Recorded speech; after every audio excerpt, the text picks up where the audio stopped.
Yeah, I don't know if I can see that myself. I've got anything on there? Okay. Right, yeah, I'll see how I go with that.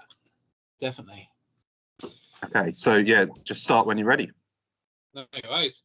So yeah, I'm Aaron Guinair. I run basically an indie studio. I call it Defy Reality Entertainment. And I've been doing game design since I was in my teens. I started when I was about kind of 13, 14.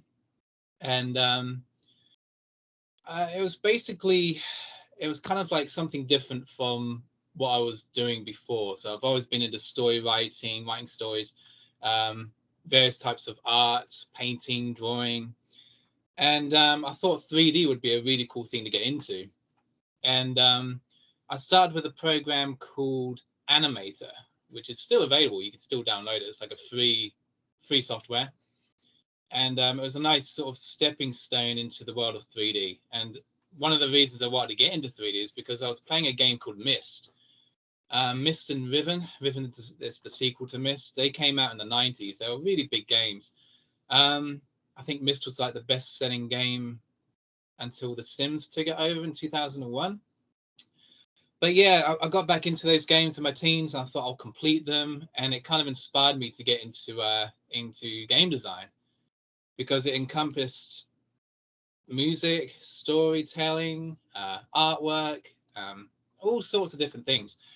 So it's quite a fulfilling job to get into, especially if you're doing it by yourself and you're able to kind of, if you have those skills, you can put them all together and encompass them all together. So that was kind of the beginning. And then I kind of got into music more as I got a bit older, especially into my like late teens. And then I moved to Australia when I was 20, about to turn 21. And I pursued music for 7 years while I was living in Australia. And that was kind of like, that was it, that was my thing, And then during that time, though, I had these little game ideas that I had. And I think it was just a case of kind of getting into that zone again. And the kind of lifestyle I was living as well, it was kind of harder to do that. But then with the, I think it was about 2018, I decided I'm going to give this a go. I'm really going to give it a go. I think music wasn't really doing it for me anymore. And my wife, she still lives in Australia. She always said that this is your thing. This is the thing that you're really, you're supposed to be doing, so to speak. It was kind of like your passion, because I had this like blue diary that I kept through a lot of my teens. And it basically tells the kind of like the story of me getting into game development, which is quite cool. And I've still got it. And she read it, and, she just saw the passion there. And it was a really refreshing moment for me to get back into it the way I did, because I picked up Blender for the first time properly as well. So I was going to use Animator because that's the software I had been used to. But I thought, Blender's cool. It seems to be doing like some amazing things. And I think it was worth the leap. So I'm really glad I took that leap, because it's paid off massively. The graphical detail and the richness that I'm able to create for Neyyah, because it's a pre-rendered game, it's just amazing, like the detail and everything. So I'm really glad I took that leap. And it was kind of a moment where I was just like, wow, all these things that I used to do when I was a teenager were coming back into my life. I'm taking pictures for textures and all these ideas of creating a world. That's the amazing thing, I think, about creating a game like Neyyah. It's kind of about the world more than the game, almost. It's kind of like you're focusing on the world, and then everything else comes after it. So puzzles and all sorts, they come after you've created the story, the world. And I think that's one of the key things for a particular game like Myst and Riven as well, because they're big inspirations. It was always about backstory. Backstory is so important. You have to kind of imagine that you're in the world when you're creating it. And and that's pretty much how it's been since 2018. Really, it's coming up to 4 years now since I've been working on Neyyah. It's July 2018 I started, and there's been loads of different sort of ups and downs, obviously, with the circumstances the entire world is in now, and obviously being so far away from my wife as well. So it's there's been a lot to deal with, but I think at the same time, developing a game like Neyyah, it's a cool kind of escapism. And I was quite lucky. In 2019, I became a carer, and I was working on the game outside of working as a carer. And then in 2020, I was able to purchase a brand new computer. I run a Ryzen 3 3900X. I always get mixed up with the numbers. Yeah, it's got like 64 gigabytes of RAM, and it's a really powerful machine compared to what I was using previously. I live back with my parents now, and it's they had this small computer that's downstairs, and it's it does what it needs to do. And I was actually working on that with Blender, and it had like 4 gigabytes of RAM, and I was actually able to get away with quite a few things. And the computer I was using before that had like 8 gigabytes of RAM. So this was a huge step up, 64 gigabytes of RAM. I was able to work in these big sets and add so much detail. But there was a downside to that. I kind of got carried away with that, and I kind of figured out last year that with the size of the game getting bigger, and being a solo game developer and doing it all by myself, you can kind of get carried away with it. And so there's been things that I've had to kind of adjust here, and just sort of keep things realistic, I suppose. But at the same time, it's a big game, and it's a huge undertaking still.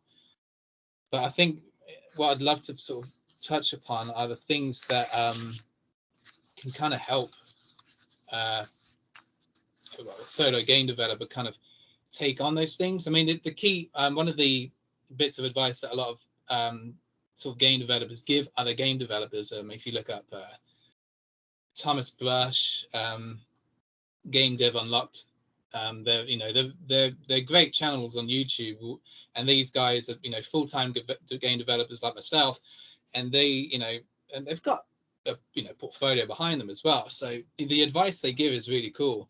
But one of the things I sort of kind of not so much disagree on is that you can start small. You can start on a small game, but I think it's really important to kind of have passion in the project you're doing too. And sometimes a really big game that has a lot going on and a really rich story and everything, and takes time to make, sometimes will pay off in the long run. I mean, it did for me. I mean, in 2020, at the end of 2020, I had a huge spike in wish lists. I was promoting the game on various Facebook pages, and one of them being the PC Master Race, and just different Blender pages, digital 3D artwork pages and stuff like that. And then I got an offer from Infinity Ward, who make the Call of Duty games, and they wanted me to have talks with their artists and see if I wanted to work with them. And if I wanted to work full time, I'd have to move to LA, and all this stuff happened. And then I got a publishing deal come along. The CEO had been following the game for quite some time. And so it goes to show that if you're committed and if you follow a game through and you're working on it for a long period of time, then, it could, surprising things can happen. So it was really cool. It hasn't been officially announced by the publisher yet. So I'm a bit I'm not going to mention any names particularly, but it's they specialize in retro games and have done in the past. And so it's a really cool fit. And I signed the contract in February last year. So I've been with them now for a year, and they fund me full time to make the game. So it was an amazing opportunity, and I actually turned down Infinity Ward because I wanted to do Neyyah full time. So, I mean, you could sort of think, you could work for a big company and you're probably guaranteed a certain salary or whatever, and and it's it would be cool to have that as a really good experience because you're working, especially for a company like Infinity Ward or a AAA kind of company. you'll get experience in kind of like how they work, the deadlines, working to deadlines. But it was just kind of like a no-brainer for me because I could work full-time on the game. That was like amazing. The amount of work I've got done in the last year has just been incredible. And so it's a really cool opportunity. And it's it can, basically working on a big game could be a really cool thing to pursue. I think it's really important to keep milestones as well, because you can get overwhelmed. So if you're working on a game that has a lot of things going on, it's good to have, I try to keep like maybe monthly milestones. Maybe at the end of the month, I would like have this finished. And you can't always keep to it, but you can always, you can make compromises. I mean, I think another thing about a publisher that they'll want you to have deadlines to work to. The great thing about my publisher is they pretty much just want me to make a really good game. And I'll have like monthly meetings now, meetings with the producer, and it's a really cool time just to see where they're at as well, because I think it's really important to see, if you're working with a publisher, look at all the other games that they've got going on, what games they've got coming out, and just kind of like asking questions is really important. It's a really important thing. And I mean, so regards creating Neyyah in general, it's important to keep like documentation on things. If you're creating like a game that's a really big, so Neyyah is basically a point and click first person puzzle adventure game. And so there's all these different puzzles, all these different world building elements. So it's really important to keep documents. I pretty much keep documents on each island of the game. And there's one that's like 30 pages long, and it will just basically give me an outline of all the places the player can go, the inventory items that they'll be finding, all these little small details. And because, if you are updating the game as you go along, you might want to change certain things, so you can go back into that document and just change them. So it's really important to keep documentation. I use Visionaire Studio 5, and it's a really cool engine for like point and click game development. So if you were to make a game like Monkey Island or the Broken Sword kind of style games, third person point and click adventure games, then it's a really good engine for that. But I found that you could, manipulate it in a certain way to actually create a first-person Myst style point-and-click game. So Neyyah runs as like, it's pre-rendered graphics, slideshow based. So instead of real-time, and that's just something I really want to touch upon, like pre-rendered versus real-time. Instead of like moving around the world freely, you're clicking to move forward. And a lot of people, will say, why aren't you doing it in real-time? Why aren't you going like Unreal? Why are you doing it in Unity? Especially kind of like a game where you can explore.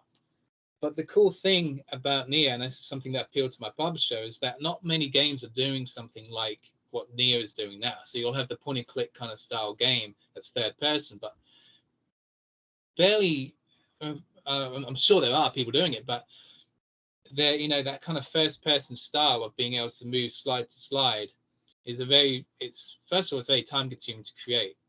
So one of the cons against that is that, you're creating these scenes, you have to render each scene. So whenever you move forward into a certain position, it has to be a rendered scene. It takes time to render these images, and thank God I've got two computers now. So I run this one here, I've got one over here that basically just renders all the animations and the images, and it's actually rendering something now. I can quickly sort of show you over there. So it's just rendering one of the images. And so whilst I'm working on this, I've kind of got, I'm wearing all these different hats, especially over the last few months. I'll be having to check that this render is finished, moving on to the next one, while I might be absorbed in modeling on this computer. And now I'm doing a lot more engine stuff, so implementing the renders into the engine. But anyway, I'm sort of going off track a bit.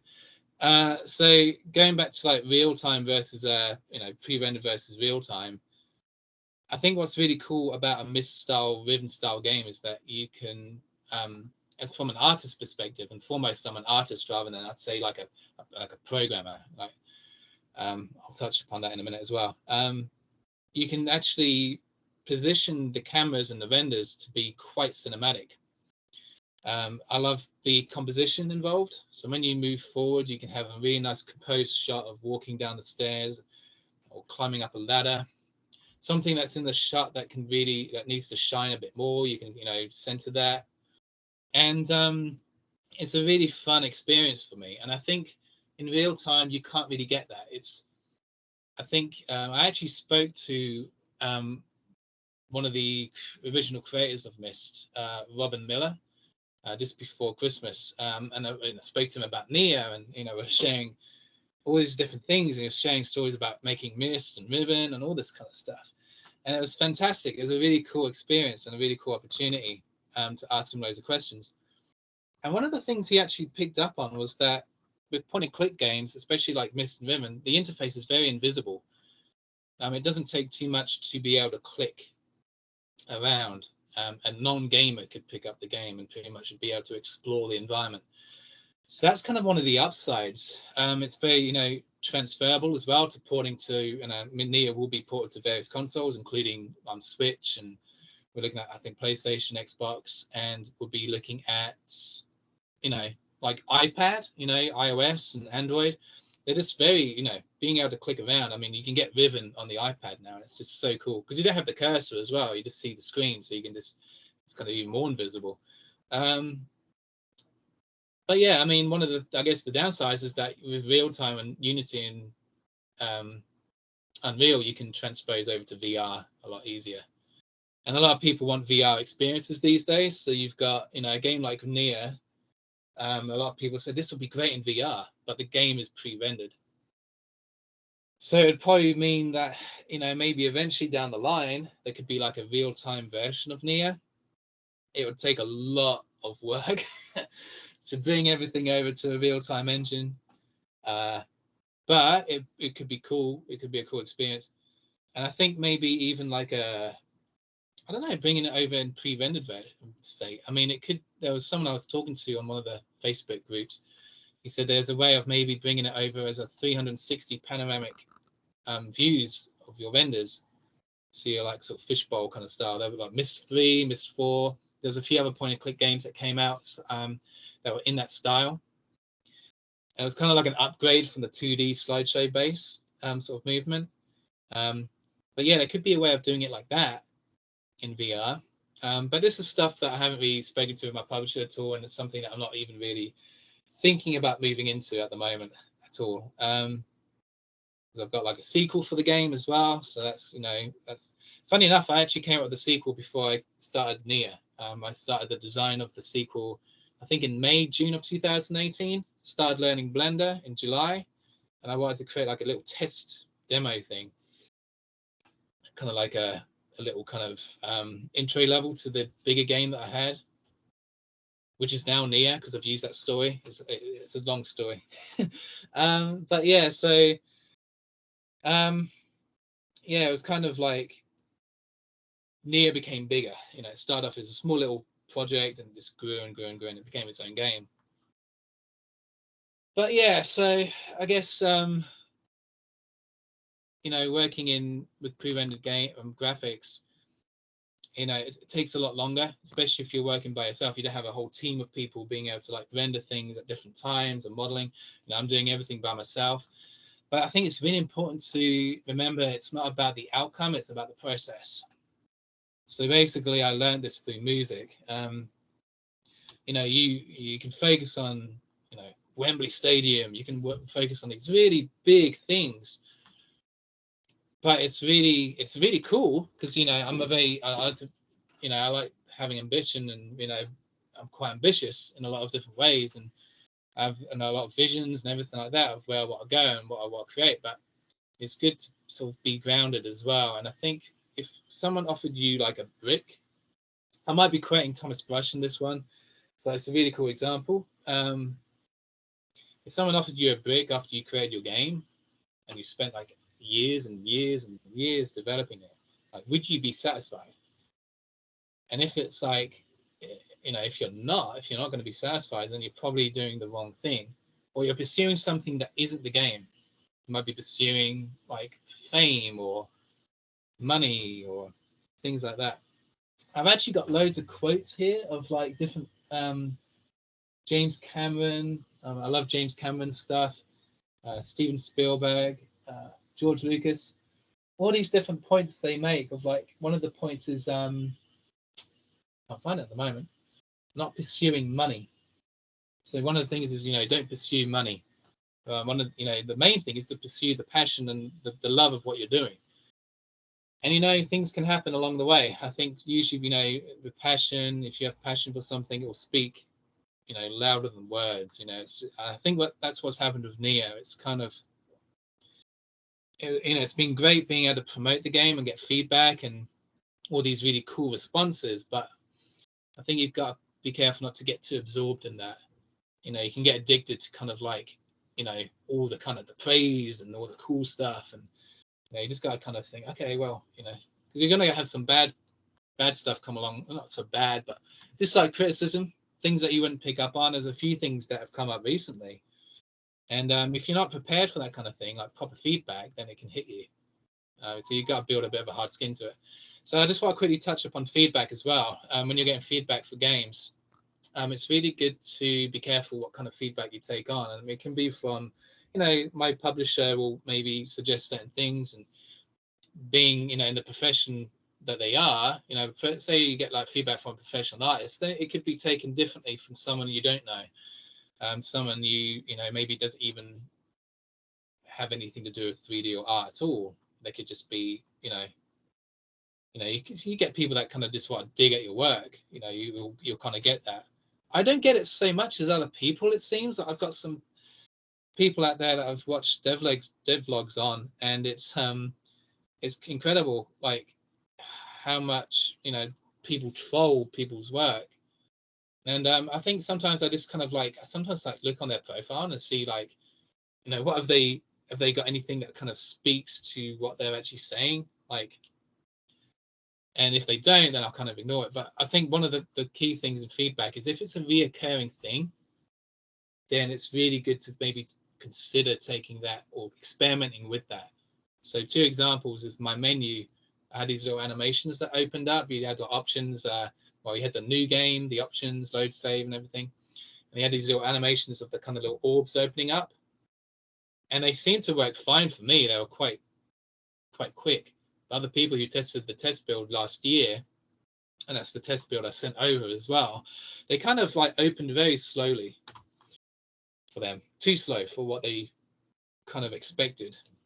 So that's really interesting. You kind of pick up things that you wouldn't really think about, or you think that looks really cool, and then you don't really think about the mechanics of it too much. So all these little things you kind of learn from. So now it's just kind of, it just opens up straight away. That's what I've got so far.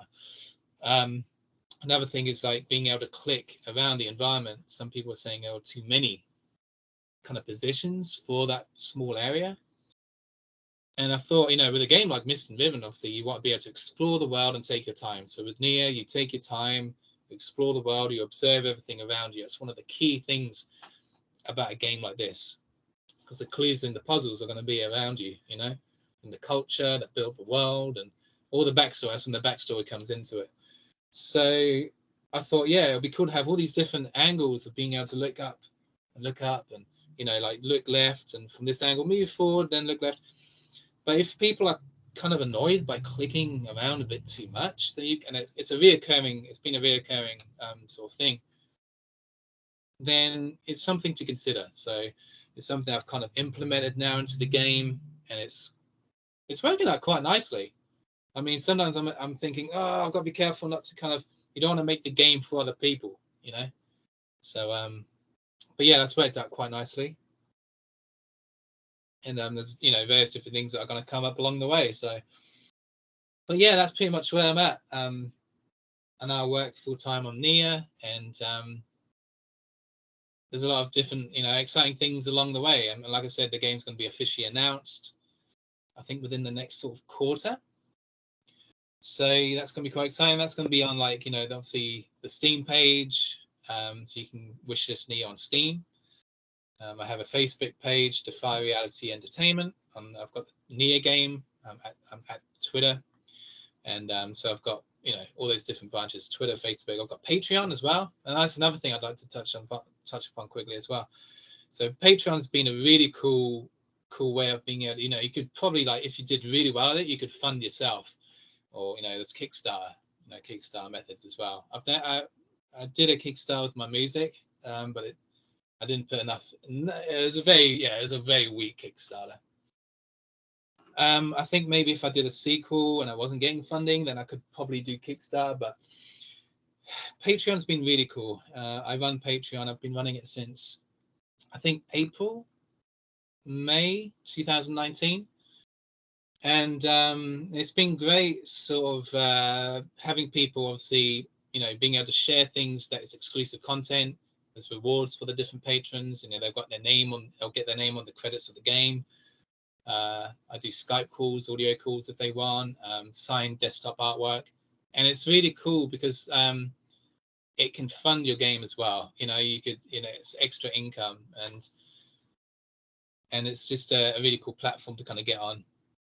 It takes longer for me to kind of do posts on Patreon. So for quicker posts, I try to put more into Patreon, more depth and richness into the posts. And then this takes a bit more time. And I always prioritize the game over a lot of different things. I've started doing YouTube more now as well. So building a devlog channel is a really cool thing to get into if you can do it really well, and it can build up. And I think a lot of game developers, I think they kind of have these really big channels. They become more kind of like almost like, I guess, influencers that they sort of become more absorbed in the YouTube stuff. They kind of maybe put the game design on the back burner. So you got to be careful that it doesn't kind of take over your creative game design passion as well.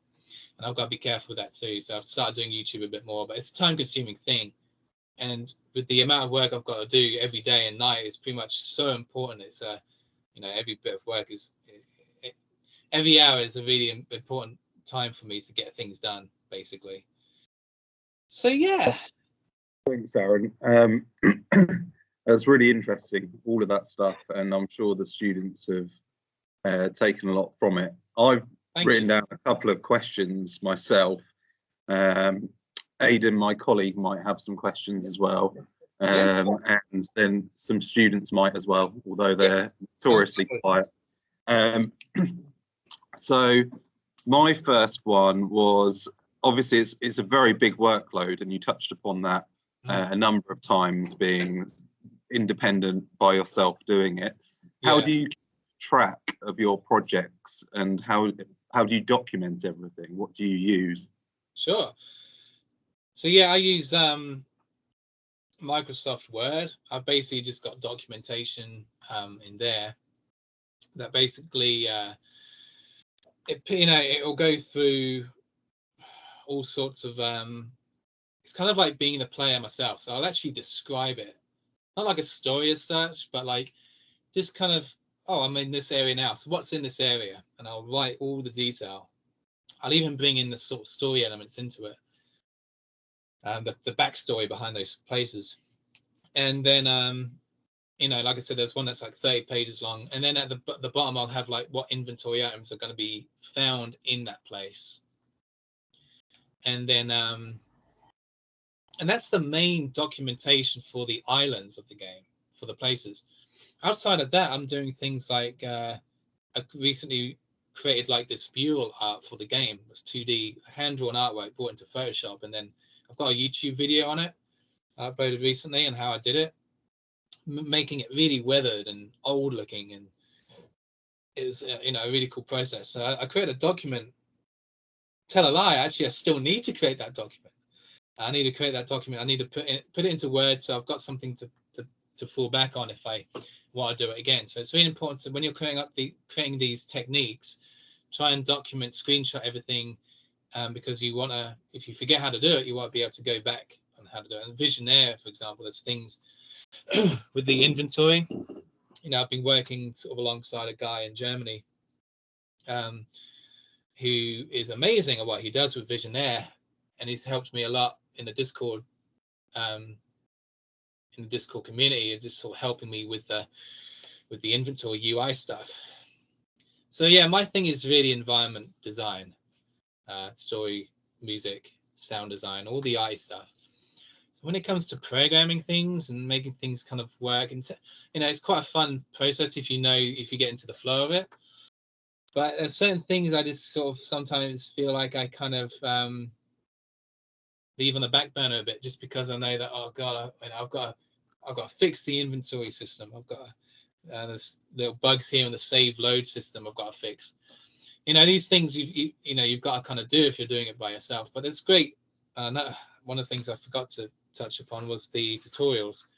You've got so many things now on YouTube and stuff you can just look up, and if you're doing Unreal or Unity, those engines are more widely used, so you're more likely to come across stuff. But Visionaire is quite niche, so the Discord community is probably the best place for that. But yeah, documentation, it's basically just like Microsoft Word. I pretty much just use that, and I write things down on paper sometimes. But yeah. Thank you. This is a random question, but did you ever watch any Gabbit Media videos when learning Blender? Who was it, sorry? Gabbit Media. Did you use any of his ones? No, I use Blender GUI. Okay. Yeah. I used his donut tutorial. Yeah, everyone. I remember a couple of years ago, every student would come in with that donut as a file. I'll just do one more. I have got a couple, but I think this one's the best one for the students. I've actually got this here. This is one of the donut. Yeah, my wife bought me this when it's the first Neyyah. You talk about documentation. This is a cool example. So, I've got like pages and pages of notes and drawings that I've got. I think I've got 5 books now of this stuff. So that was around the time I was learning Blender, and my wife was like, she saw the Blender and the donut tutorial, and she bought me this from a place called Kmart in Australia. So yeah, that's cool. Thanks for that. If you could give yourself as a teenager one bit of advice in terms of career or projects, what would it be? I think the main thing would be to kind of really think outside the box a bit more. So, I think, I guess with projects in terms of game design, kind of trying to not let the real world distract you so much. I think, when you're I'm 31 this year. I'm old now.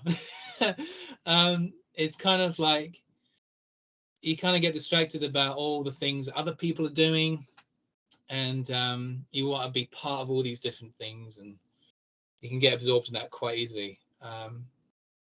So I think it's good to kind of just be as individual as you can, and kind of just have the main thing is having the passion in the project. I think if you have enough passion for something, you'll kind of you'll become absorbed in it. I know I do with Neyyah, and I've been at this game now for nearly 4 years. And I think by the time someone's working on the game for 4 years, they can easily sort of lose interest in the game. So yeah, it's important to keep it alive, do new things, those milestones, and having loads of different things to do. So yeah, I think it answers your question, kind of.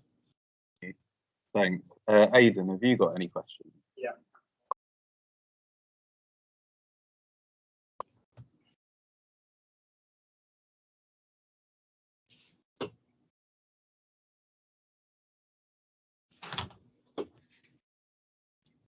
Okay, this one's from Aidan, my colleague. What was the most notable change that you had to make once a publisher got involved with the project? Yeah, I guess it became obviously it's really amazing not to there's a line in the sand, and that's in the contract in terms of kind of like an alpha build and all that kind of stuff. The great thing about my publisher though is that they don't work to set deadlines. And it's I don't really, well, I'm not going to get into details about that anyway, but it's basically, I'm in a position where I can basically, develop the game. I've got a set particular kind of date in mind. I know the game won't be finished by that date, but I think the noticeable thing is that you realize, well, you can do it full time if you're funded by a publisher, and it becomes, your job. And I guess that feels different in some way, because like, it's wonderful being able to wake up and just get into the game straight away. But then you realize that was kind of your pastime, but now it's your full-time thing. And so you find other things that you're going to be your sort of, because you need to break away from it as well. It's really important to have those breaks, away from the project. I pretty much have like one day off a week. And, it's really good to get out away from the computer or the computers as much as possible when you have that time off. So I think your daily structure changes a bit as well. And I think it's just really one of the noticeable things is that you kind of realize, I don't know, you kind of backtrack on all the things that, how did you get to the place you're in now? What made that happen? It's so important to kind of make sort of dive into things, just take the leap, because you never know where things are going to go. So yeah. Thank you. I'm just going to ask the room now if they've got any questions. I'll mute whilst they do ask. Sure.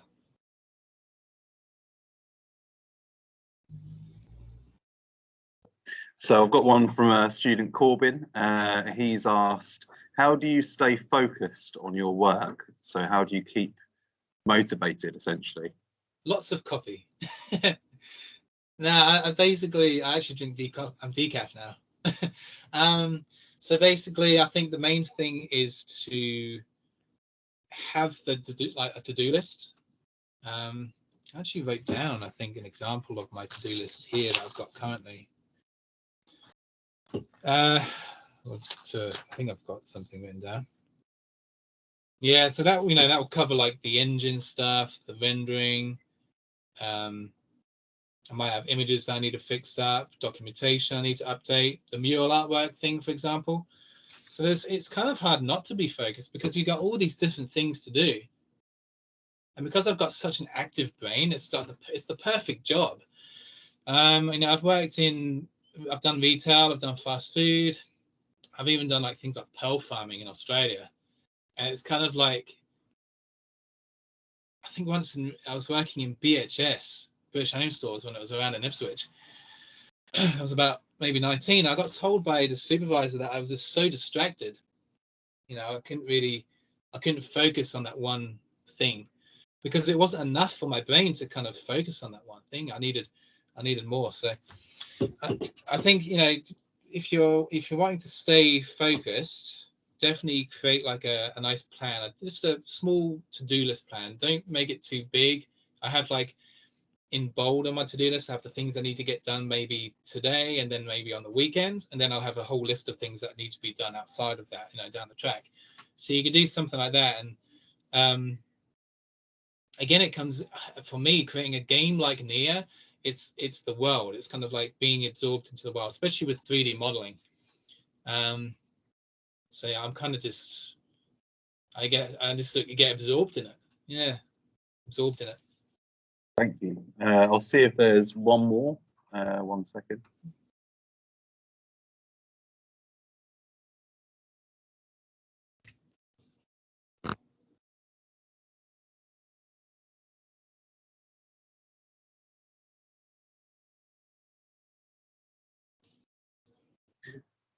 So this one's from Ed, and it's, do you ever get a creative block? So I guess this is like the games design version of writer's block. Yeah. I just thought of writer's block at that point, because I used to write. Yeah, I used to write stories myself. I actually wrote a book when I was about 11. It was like 264 pages. It was like a Lord of the Rings inspired fantasy book. So I guess with writer's block, I experienced a bit of that, and that's why you kind of move on to other books or stories that you're writing, and it can happen with games. So, you know, I had these game ideas when I was a teenager. I started modeling them, and you know, they never kind of went any further because I guess I got to a point where I just got uninterested or I hit a block. I think one of the things to really be careful of, and I did this with an actual book I was writing in Australia, is that it was like a horror Stephen King style book, but then it became sci-fi all of a sudden. So I think if you change the game, if you suddenly change like the genre almost, or it kind of touches on things that aren't really in line with the path that you were originally on, then you're probably going to hit some blocks there, and you're going to end up, you know, maybe losing interest. I think going out, like I said, getting out and exploring places, you know, I love. Great thing about being back in the UK, because in Australia you've got everything's a lot cleaner. In terms of the buildings are a lot more modern, and everything's kind of more, yeah, kind of more recent and cleaner looking. And in the UK, you've got things that are all rusted up and aged, and there's a lot more kind of character to it. And you know, I left UK when I was 20 and came back when I was 27, about to turn 28. And it's so bizarre, like how weird it was seeing like chimneys again and stuff like that. And it was kind of like really good for the game because it was kind of like, I think the style I was going with Neyyah anyway was drawing back from all those old weathered things that I used to see. Landguard Fort, Martello Towers, those kind of structures are really kind of almost those things that you see in those Napoleonic kind of structures are quite prominent in sort of Neyyah in a way, as they were with Riven.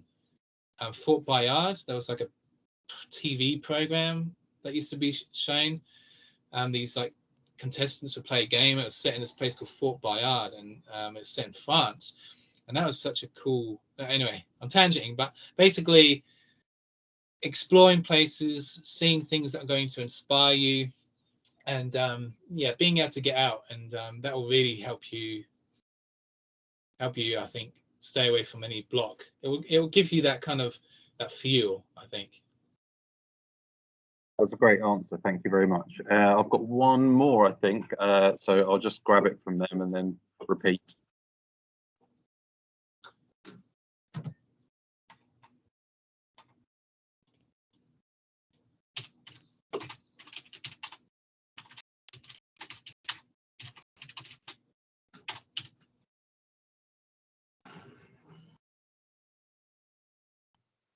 So this one's from Kia, who's keen to improve Blender skills.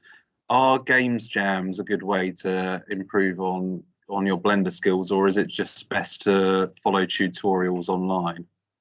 Yeah, so I think tutorials are probably following those tutorials are going to really boost your Blender skills, because I think with game jams are more kind of like, you know, about kind of playing, you know, making games and playing games. So Blender,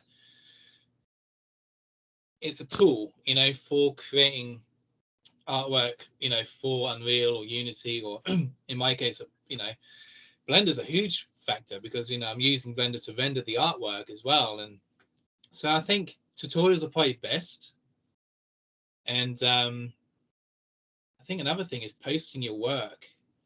Maybe go onto the Facebook groups, and there's loads of Blender ones. And just going on there on Facebook and just posting stuff on those groups and seeing, you know, don't be. There's something I watched recently from another game designer, and he said, people will either sway one way, they'll be scared to show their work because, you know, they don't want to, they feel that's precious to them, and they don't want to, it makes, obviously it's a very, puts you in kind of like a vulnerable place, I suppose. And then they end up launching their game and they haven't shared anything, and then it ends up not being as, you know, there could have been so many things they could have fixed because they could have got maybe some feedback from people. Then there's the other way where you just take all the feedback and you morph it into something that you weren't really envisioning in the first place. So yeah, I guess if you post stuff, just take things with a pinch of salt, and just see how things go. And I think that's another way to learn. Yeah, definitely. I learned some cool things in Blender actually from this posting stuff, texture wrap, UV wrapping and stuff like that. Yeah, so that'd be a cool thing to do. That's some brilliant advice, and much appreciated from us teachers, because they don't always want to post their work and share it. Well, thank you very much, Aaron. Really appreciate your time, and it's been great to hear about your journey and success as well, and even better that you're local to the area. I think that adds an extra bit of realism to the students. So thanks so much. Anything's possible. Yeah, there we go. That's a good note to end it on. Thank you very much. Take care. Have a good day. You too. Bye. Bye. Bye.